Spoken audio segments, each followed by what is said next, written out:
आप लोगों को क्या है, राम लक्ष्मण परशुराम संवाद में वो पाठ में क्या है, राम लक्ष्मण परशुराम के बीच में जो कुछ भी बातचीत चलती है उसके बारे में बताया गया है। वो स्वैसी का स्वयंवर में श्री रामचंद्र जी क्या है, गुरु विश्वामित्र कहने पर वो उन्होंने शिव धनु को तोड़ा है गुरु के आज्ञा के अनुरूप। लेकिन ये बात क्या है, वो परशुराम के कानों तक गया, तब तुरंत उन्होंने प्रत्यक्ष होकर उन पर बरसने लगे। तब श्री रामचंद्र जी क्या है, विनय संपन्न वाले हैं, इसीलिए श्री रामचंद्र जी गुस्से में नहीं आकर उनसे कहा, कोई भी आपका दास ऐसा करे होगे प्रभु, ये इसके महत्व के बारे में नहीं मालूम है, ऐसा सांत्वना देने वाले वचन करने लगे। तब भी मुनि है क्या है, वो गुस्से में आकर उन पर बरसने लगे। तब भी क्या है, वो बात नहीं सुन रहा। तब लक्ष्मण को बहुत गुस्सा आए। तब तुरंत उन्होंने क्या किया है, वो और आप तो क्या है, वो गुरु है, आपके कुछ का तो ऐसा शोभा नहीं देते। जब बचपन में हम लोगों ने बहुत बार ऐसा किया, कोई भी हमारे ऊपर ऐसा नहीं बरसा है। ऐसा कहने पर क्या है, वो धनु के महत्व के बारे में तुम्हें नहीं मालूम है। मेरा नाम तो तुम नहीं जानते हो, मैं पर्शधारी परशुराम कहा जाता है। और क्या है, वो मैं भृगुकुल के गेतु, मैं भृगुवंश का क्या है, वो एक नाम पताके के समान लेके जाने वाला परशुराम चंद्र ने ऐसा कहने लगा। तब रामचंद्र जी और हे भृगु बालक, आप लोगों के सिर पे एक और मंडरा रहा है, इसीलिए आप लोगों ने ऐसा कर रहे हैं। तब भी श्री रामचंद्र जी गुस्से पे नहीं आया। तब भी क्या है, लक्ष्मण, बचपन में हम लोगों ने बहुत से किया, कोई भी ऐसा हम लोगों को नहीं बताया। ये तो बहुत पुरानी है, स्वाभाविक रूप में ये तो टूट गया है, ऐसा कहा है। तब मुनि ने क्या है, वो महादेव के बारे में आप लोगों को नहीं मालूम है, वो उनके महत्व और ये पूरा, इसीलिए आप लोग बचपना में ऐसा किया है। ऐसा पूरा संवाद के रूप में इन तीनों के बीच में चला है। आगे क्या है, वो आप लोगों को क्या क्या लिखना है इस पाठ में। और संकलित अंश, राम जी का व्यवहार विनयपूर्वक और संयमता है। लक्ष्मण लगातार व्यंग्य बाणों का उपयोग करता है। लक्ष्मण क्या है, छोटा है और बड़ों के साथ कैसे व्यवहार करना वो नहीं आने की वजह से लक्ष्मण ऐसा किया। क्या है, वो पुरुषोत्तम श्री रामचंद्र जी जीवन हमारे लिए अनुकरण योग्य है, इसी वजह से रामचंद्र जी ऐसा सदा विनयपूर्वक व्यवहार ही किया है इसमें। और क्या है, मनुष्य को परिस्थितियों के अनुरूप स्वाभाविक परिवर्तन तो लेना है, परिस्थिति के अनुरूप हम लोग बातचीत करना है, सदा हम लोग गुस्से में नहीं आना है, उसके बारे में बताया गया है। वो अब ये भाव स्पष्ट कीजिए, आप लोगों को पूछा जाता है परीक्षाओं में। तब आप लोग पहले क्या लिखना है, कवि परिचय लिखना है, और उसके साथ साथ कवि परिचय के साथ साथ आप लोग क्या है, वो कवि प्रस्तुत पाठ कौन सी पाठ से लिया गया है वो पूरा। उदाहरण के लिए कवि परिचय में क्या है, प्रस्तुत अंश राम लक्ष्मण परशुराम संवाद पाठ से लिया गया है, ये रामचरितमानस के बालकांड से लिया गया है, कवि श्री तुलसीदास जी हैं। ऐसा लिखने के बाद आप लोग भाव लिखना है, उन पंक्तियों से संबंधित भाव तो आप लोग लिखना है। इसके लिए मिलता है आप लोगों को 5 मार्क्स, इसीलिए आप लोग सविस्तार से लिखने के लिए प्रयास कीजिए, सीख लीजिए। उसके बाद में क्या है, वो ये भाव से संबंधित पंक्तियों को ढूंढ कर लिखना। आप लोग खुद पढ़ो, वो पंक्तियों का भाव कौन सी पंक्तियों में निहित है वो ढूंढ लीजिए। उसके बाद में क्या है, पद्यांश पढ़ना और उसका उत्तर भी लिखना है, ये भी कार्य करना है। पाठ में क्या है, वो 5 पंक्तियों का उत्तर लिखना है आप लोग। उसके बाद में पाठ के आधार पर राम लक्ष्मण परशुराम संवाद के रूप में और इन तीनों के बातचीत में क्या अंतर है वो भी स्पष्ट करना है। वो इस पाठ में विनय, संयम और साहस आदि गुणों का सुंदर वर्णन किया गया है। श्री रामचंद्र जी क्या है, विनय, संयम और साहस गुणों के लिए ओतप्रोत है, उनके बारे में लिखना है। उसके बाद में क्या है, भाषा की बात में नयन का मतलब क्या है, नेत्र, चक्षु और लोचन, और ये पूरा लिखना है। उसके बाद में रिपु का मतलब क्या है, शत्रु और दुश्मन, ये लिखना है वो आप लोगों को। और उसके बाद में क्या है, आप लोगों को विनय के लिए लिखना है आप लोग क्या है, वो मनुष्य को विनय क्या करते हैं, वो विनय पूर्वक रहने वाला ही संसार में शोभा पाते हैं वो। और उसमें विनय पूर्वक गुण है, ये तो क्या है, शब्द दिया गया, उसका विलोम शब्द क्या है, विवेक में वह उद्दंड है, ऐसा लिखना है। उसके बाद में क्या है, दुख में संयम रहना है। अगर असंयम में रहे तो दुख और बढ़ता है, ये लिखना है। और उसके बाद में क्या है आप लोगों को, दास, दास का मतलब है गुलाम, शैली, शैलियां, ये पूरा लिखना है, वो आप लोग वाक्यों में प्रयोग करना।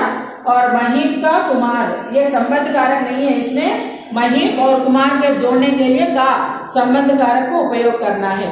और उसके बाद में क्या है, नृप बालक, इस भी अलग करने के लिए क्या है, इसमें भी संबंध कारक का ही लेना है, नृप का बालक। और इसके बाद में क्या लेना है, इसमें कविता में आया है ना, उसके बारे में लेना है तुकबंदी शब्द। तुकबंदी शब्द का मतलब क्या है, राइमिंग वर्ड्स, अंत में आता है ना, उसके बारे में बताया जाना है।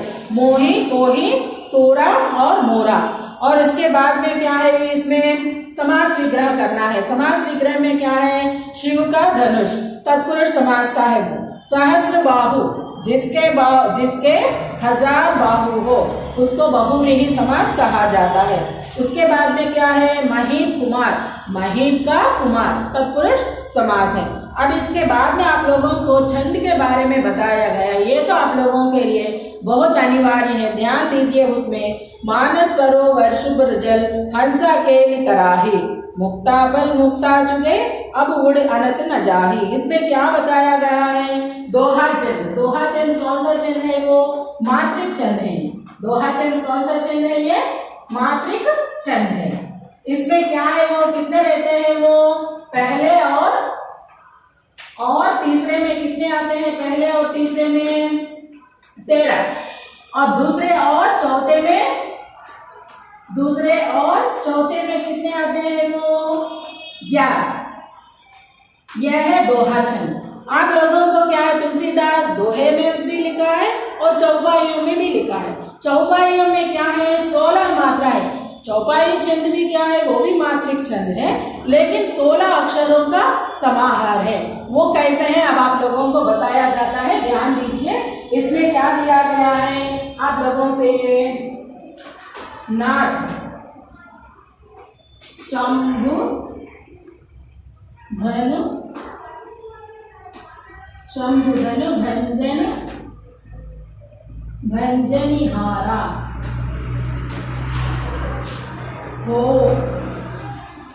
हो यही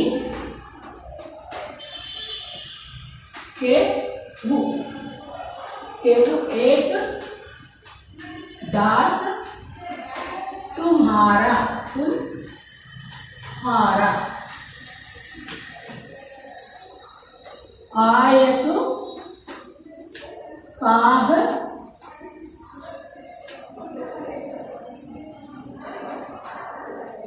कहीं आ किन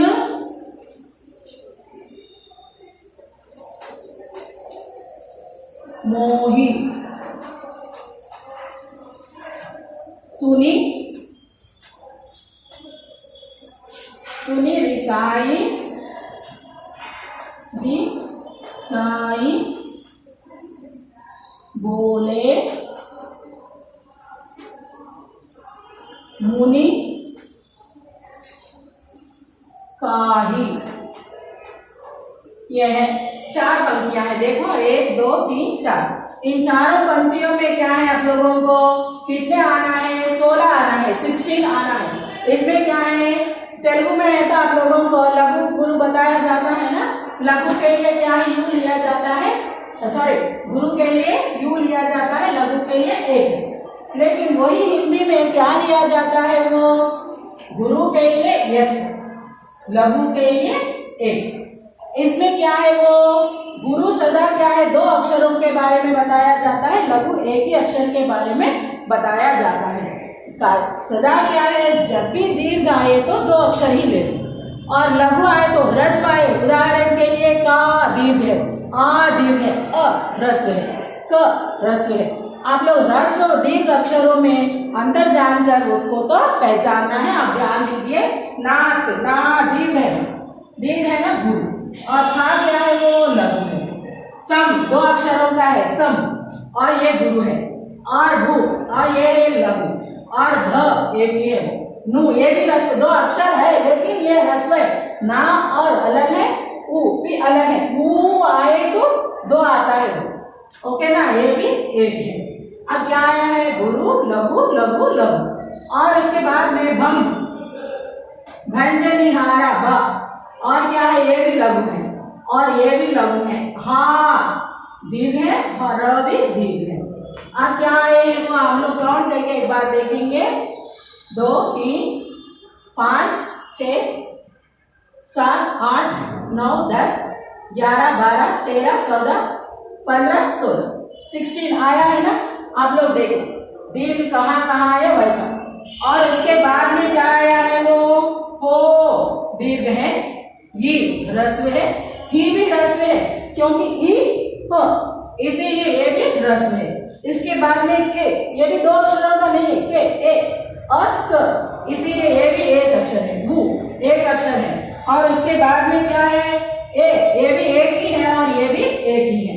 दा दीर्घ है और सा एक ही अक्षर है। उसके बाद में तू एक अक्षर है और उसके बाद में क्या है वो हा 2 अक्षरों का है और रा भी 2 अक्षरों का है। इसमें देखेंगे कुल कितने आए हैं वो 2 और 2 2 4 5 6 7 8 9 10 11 12 13 14 15 16 बराबर आए हैं और इसमें भी कितने आए हैं वो 16 और इसमें भी 16। इसके द्वारा क्या मालूम हो रहा है वो आप लोगों को चौपाई छंद सदा क्या है वो मात्रिक छंद है।